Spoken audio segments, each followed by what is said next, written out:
Alright everyone, let me start out this video by saying that I'm sorry it took so long to upload a new video. As you know, or as you may not know, but for those who do know, I've been dealing with a lot of external stress and concerns, but I won't get into that right now. So this video is a little bit different. This video is going to be the top 10 most liked photos from my Instagram account, which is Mudflood memes on Instagram.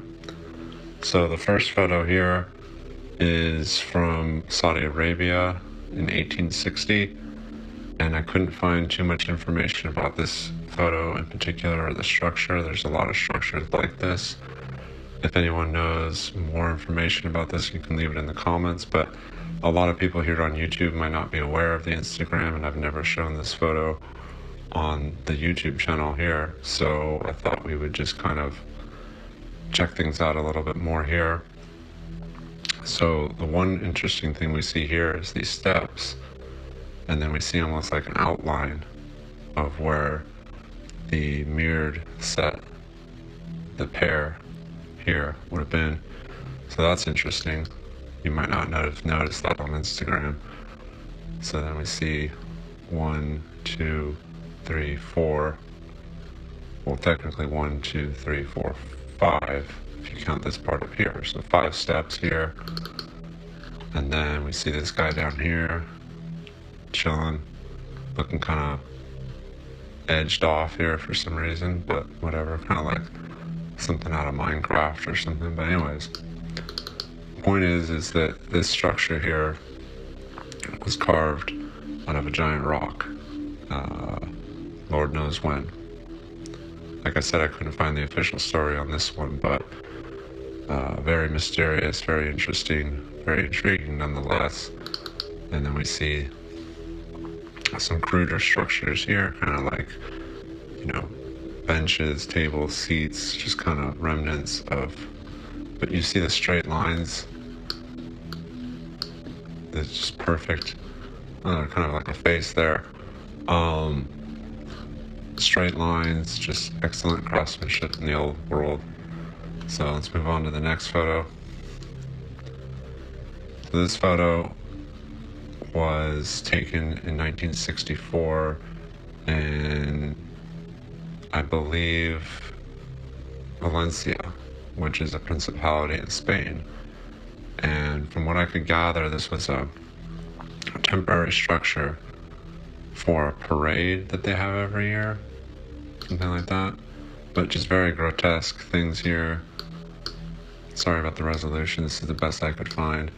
And then we have, this is the interesting part, we have a depiction of Noah's Ark. So we have all the different animals, the Ark, these things climbing around the hall, this guy, all that kind of stuff. Very interesting. And then we have a patoot of some animal, possibly like a donkey or a horse or something. Then here we have another grotesque human, like a fat bearded lady or something like that. I don't know. And then these people are all here just checking it out. This is in the early 60s, so this isn't exactly old world, but I put it on the Instagram because it depicts Noah's Ark, which is obviously of the old world. So that's the story with that one. Basically just a very elaborate sort of temporary, I don't know what you call it exactly. It's a statue. I don't think it was a float. I don't think that it was mobile, but it could have been. If anybody knows, let me know in the comments if this was a float. I doubt it, based on the odd dimensions of it. And it's too bad I couldn't find a higher res photo, because there seems to be some very intricate details in here, possibly some old world clues, possibly some symbology. You know, you got Shrek chilling over here, Proto Shrek. Anyways, moving on. We have the train crash in, I believe this was, I'm not sure, I got notes here, hold on one second. So yeah, this was the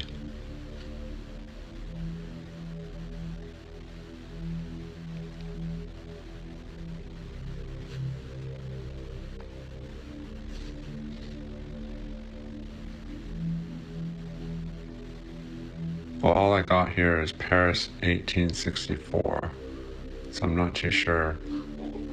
Like I said, I couldn't find too much information about this, but if I remember correctly, the official story is that the train engineer was drunk or something like that, and the brakes fell, and it was too late to use the emergency brake, so it just crashed right through the building. But the interesting thing about this photo is it's kind of symbolic of the old world here with the building, and then the new world with this primitive technology crashing right through it.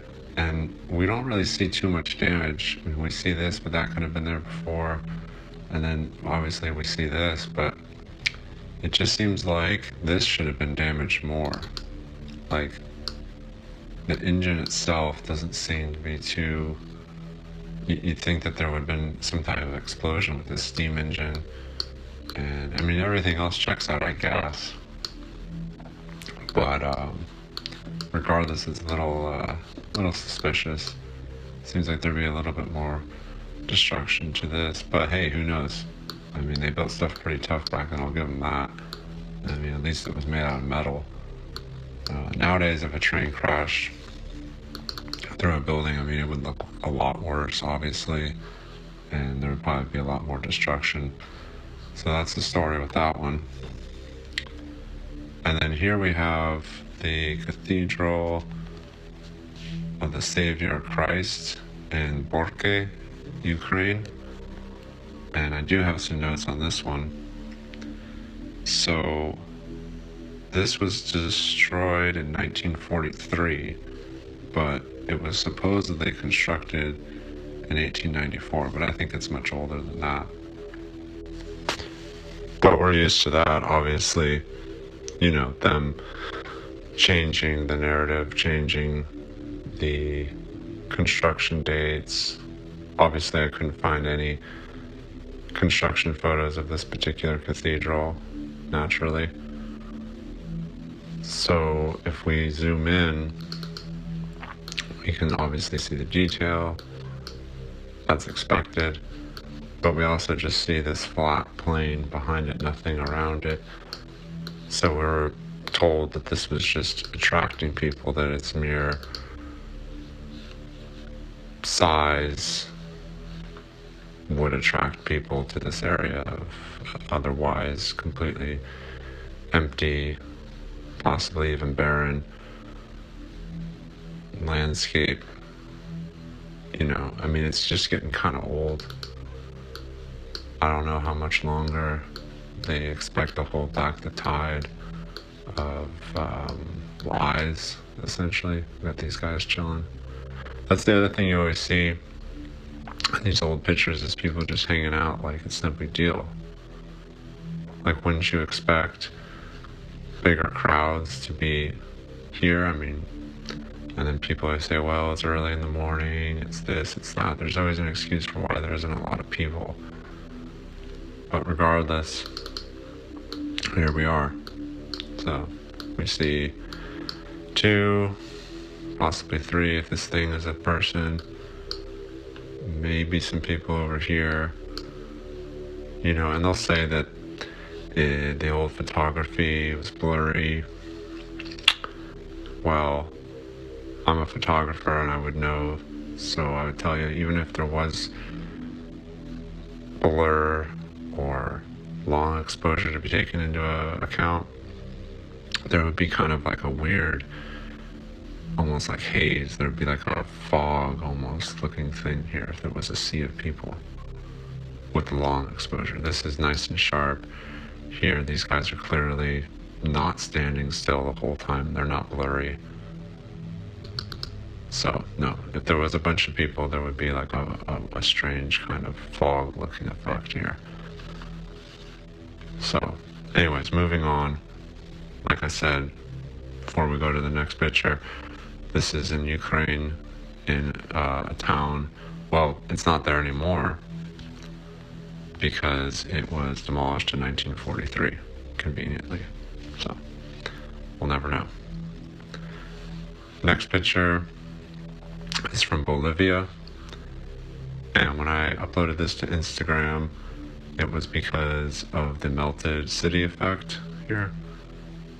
I mean, this is the best evidence I've ever seen of melted buildings. If anybody knows of more compelling evidence or more convincing photograph, let me know in the comments. But regardless, this is, in my opinion, the best, most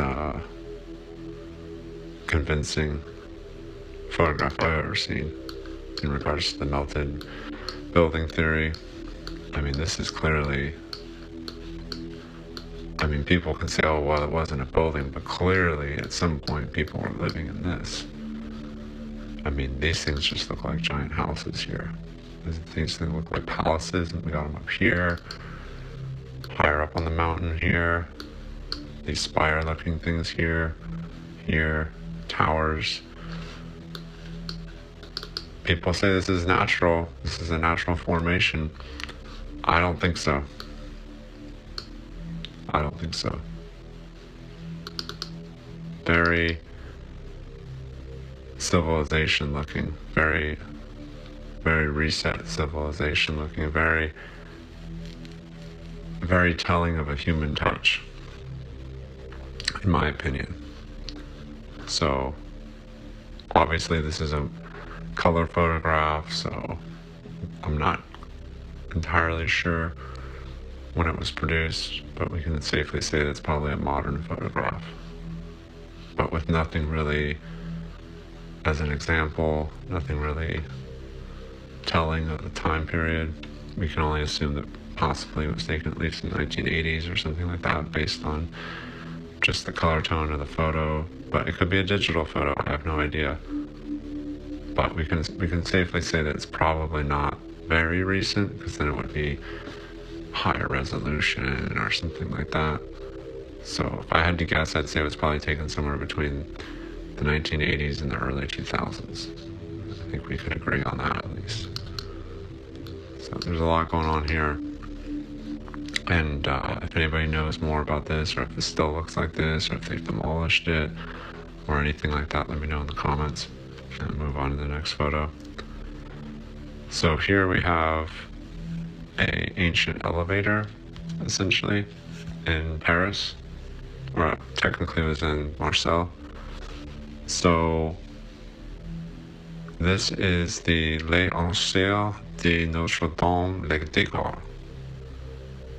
And I was lucky enough to find a video about this particular elevator, as it were, and so I'll leave that at the end of this video as a bonus feature. So make sure to stay tuned to the end of the video to see the video that I was able to find on the Les Anciens de Notre Dame de l'École.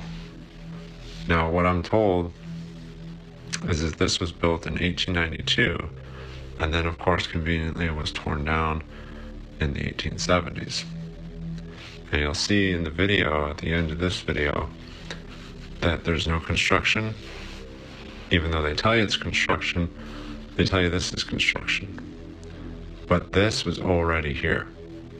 I couldn't find any pictures of this being built, this giant tower. And in the video, you'll see different angles and still no construction. Now they say that this is construction, that it wasn't finished yet. Now, possibly this is new. Possibly this is refacaded. Possibly this is new to these inheritors. We'll zoom in on the inheritors with the trademark umbrellas and just over-the-top clothes. Of course, you got the horse, the wooden wheels, you know, the whole shebang. But then you have this. Okay. And you even got this. And you'll see it in different angles. But regardless, very old world looking towers here. Now, possibly repurposed, possibly dug out. But this does not convince me here. This does not constitute this and this cheap wooden scaffolding, this frame, this thing here. And that's not proof that this is connected to that. We got old world bricks here, probably Roman concrete bricks. And then we have this little shack here. It's absurd. So, like I said, I'll include the video at the end as a bonus feature of this structure here in Marseille, France, known as the Les Anciens de Notre-Dame de la Garde. So, moving on. Here we have the oldest building in Paris, the Hotel des Saints, supposedly built between 1475 and 1519 for Archbishop Tristan Salazar. Unfortunately, Tristan Salazar died in 1519 at the age of 87 and never had the pleasure to live there, conveniently, because then there might be some more records. But regardless, we're told that this was built in 1475 and 1519, so it took 50 years roughly to build this. Although they tell you it didn't look like this before, but once again there's no pictures of what it looked like before, because supposedly it was in 1475 that it was made to look like this, but that it looked differently before that. And now it probably looks even different than this, because this was from 1896, 1888, something of that nature, late 1800s. So it doesn't look anything like this either, conveniently. But I do believe that these towers here were saved, and some of the windows, the doors are different, I believe now. I'm not too sure.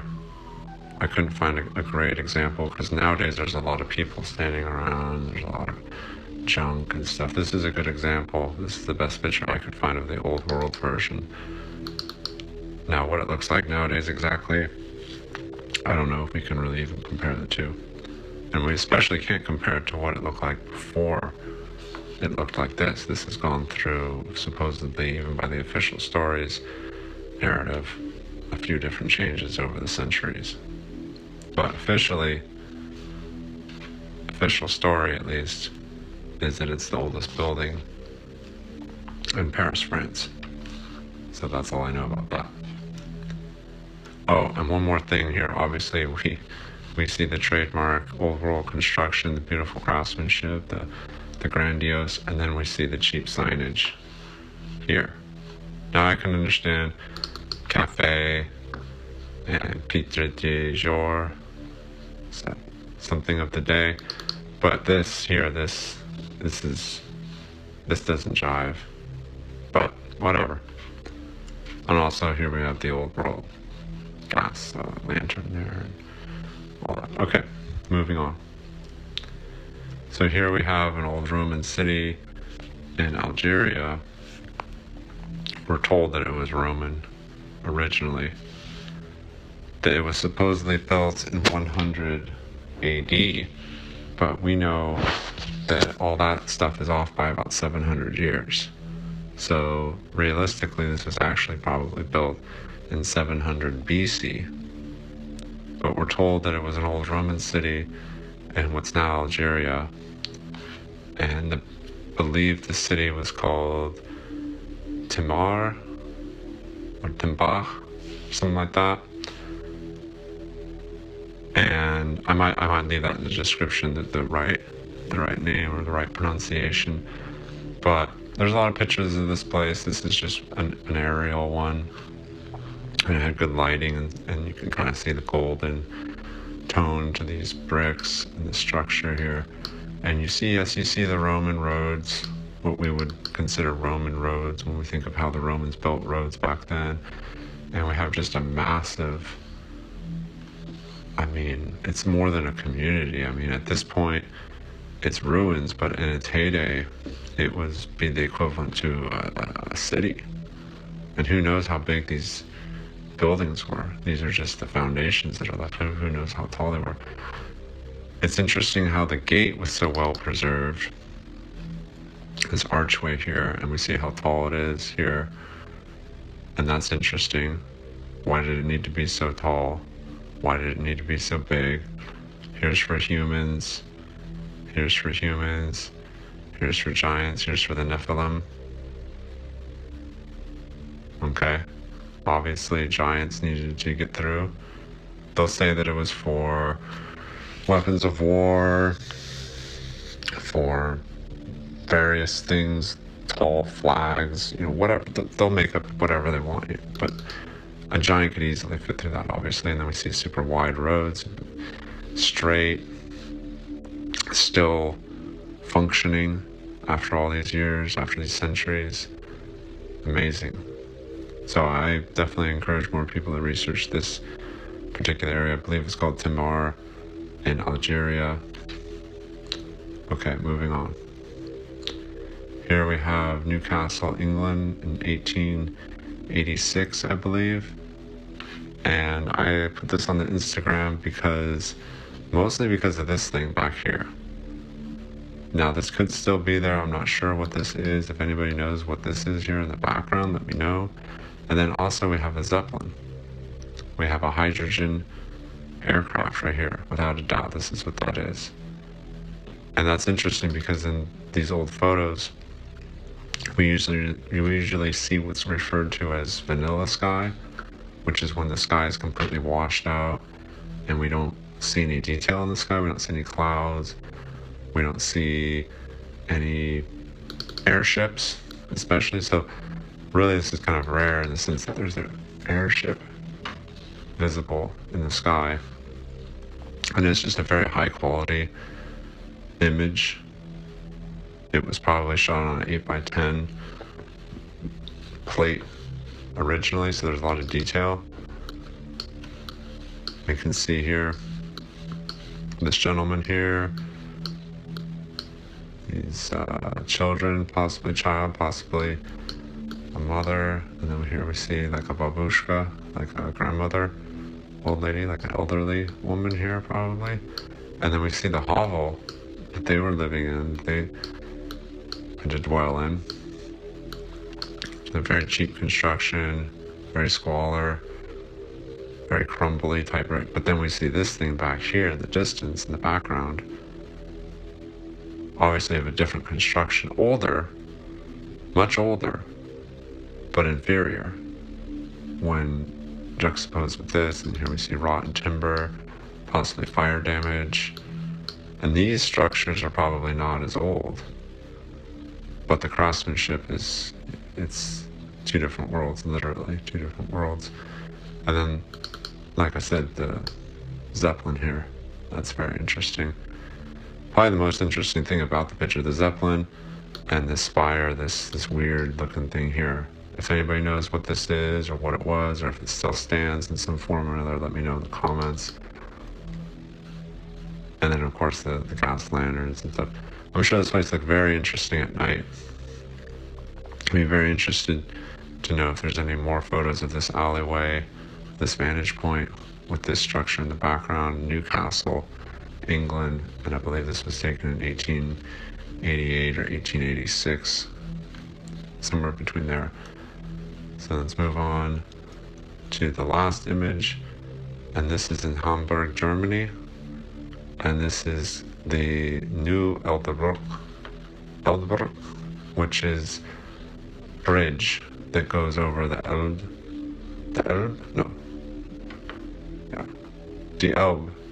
the Elbe River. So this is the New Elderbruck, which means bridge of the river Elbe. And there's a whole network, there's a whole system of these bridges in Hamburg. And Hamburg, Germany has the most bridges in Europe. It has thousands of bridges because they have so many different rivers and ports and bodies of water and so on and so forth. Now what's interesting is these towers. Now official story says that these towers were removed in the 1950s. So the bridge still stands. This bridge is still there. But once again, I could not find any construction photographs, especially of the towers. Now there's some rinky-dink kind of things, some Mickey Mouse photos where they kind of show some scaffolding and all that, but there's no I couldn't find any pictures of the construction of this here. This is much older. They tell you that this was built in the 1800s. More specifically in 1887. But in 1959, the towers were removed. These were removed for no good reason, just had to go. I think because they wanted to widen the entrance, something like that, or they were afraid it was going to fall down. But we see a lot of things being destroyed in the 40s and 50s, especially if things can make it to the 70s, they don't make it to the 80s. But yes, we saw a lot of destruction of the old world around the world simultaneously between the 40s and the 50s, and especially the 60s. If anything lasted that long, it was probably not going to last very much. That it was purposely put in a state of disrepair so that they could justify tearing it down. That's another tactic that they use to get rid of old world construction, is they let it deteriorate to the point that it has to be torn down. But anyways, that's the top 10 Instagram photos from the Mudflood account, which is Mudflood Memes on Instagram. Thanks for watching. Goodbye.